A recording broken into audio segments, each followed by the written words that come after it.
ओम श्री परमात्मने नमः।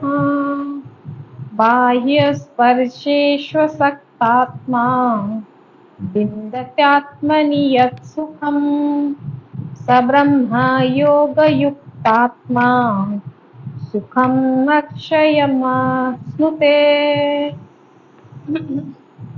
अनुवाद कुछ इस प्रकार से है। बाहर के विषय में आसक्ति रहित अंतःकरण वाला साधक आत्मा में स्थित जो ध्यान जनित सात्विक आनंद है उसको प्राप्त होता है। तदंतर वो सच्चिदानंद घन परम ब्रह्मा परमात्मा के ध्यान रूप में योग में अभिन्न भाव से स्थित पुरुष अक्षय आनंद का अनुभव करता है। तो निर्द्वंद्व के बाद अभी निस्संग का चल रहा है कि यहाँ पे सुख कैसा प्राप्त हो सकता है। जो सुख है वो दुख है, जो दुख है वो सुख है। ये जो दोनों वर्ड है वो द्वंद्वात्मिक है। हमें उसके ऊपर यानी जो अक्षय सुख है जिसका कोई क्षय नहीं होता, उस स्थिति को कैसे मनुष्य पहुंचे या साधकगण पहुंचे। तो जब तक वो बाह्य यानी बाह्य विषय में उसका आसक्ति उसमें कम ना हो तब तक आप अंदर का जो है जर्नी वो कर ही नहीं सकते। अगर आप विषय संबंध संग्रह ये सब चीज को अगर आप थोड़ा सा बॉयकॉट नहीं करोगे तो आपका जो इंट्रोवर्ट जो यात्रा है वो कभी हो ही नहीं सकता। क्योंकि आजकल मनुष्य देखे हम सभी भी क्या करते हैं, थोड़ा बोर होते हैं, फोन उठा लेते हैं, टीवी उठा लेते हैं, रिमोट उठा लेते हैं, व्हाट्सएप चला लेते हैं, फेसबुक देख लेते हैं। तो always we are running towards the extrovert world. Never try to inwards your journey. आप आत्म सुख की ओर कभी भी कोई भी चिंतन मनन करने को तैयार नहीं। लेकिन यही भगवान बोले आगे, अगर तुम्हें अक्षय सुख चाहिए, you only meditate meditate and meditate. there is no shortcut, there is no other thing, you just only meditate meditate meditate। ध्यान करने से ही ये होगा। क्योंकि अगर विषय आपको सुख देता, आप समझिए अगर विषय आपको सुख देता, अगर आपके पास जब साइकिल नहीं था तो आप साइकिल लेने के लिए कितने उतावले हो गए, फिर साइकिल जब जीवन में आ गया 10 दिन के बाद वो सुख भी चला जाता है। आपके पास गाड़ी आ गया, मोटरसाइकिल आ गया, उसका सुख भी 10-15 दिन महीने भर में चला जाता है। वो सुख तो कभी भी लॉन्ग टर्म रहता ही नहीं। तो विषय का सुख सही है, होगा, करना भी चाहिए।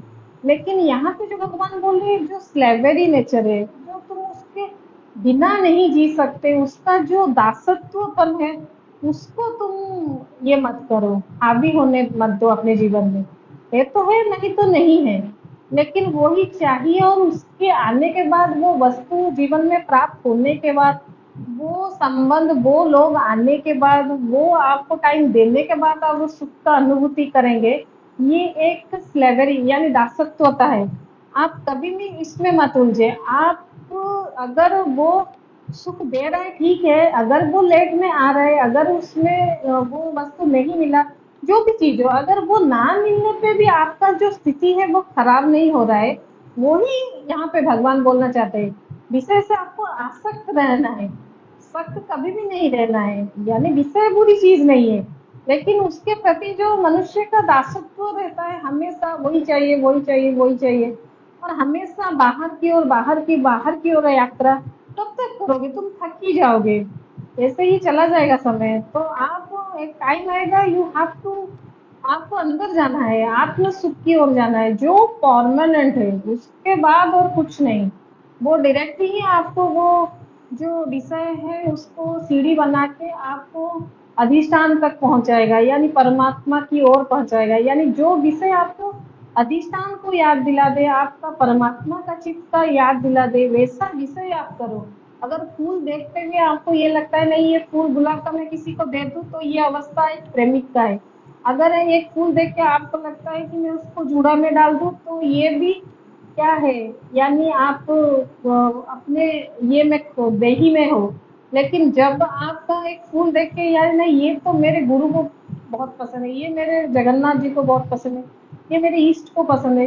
ये सब में फूल में सीधे ही आपको परमात्मा का याद दिला दे, तभी वो आपका वो आसक्त खत्म होगा और जो भी विषय है उसको लेकर भी आपको परमात्मा का दर्शन हो सकता है।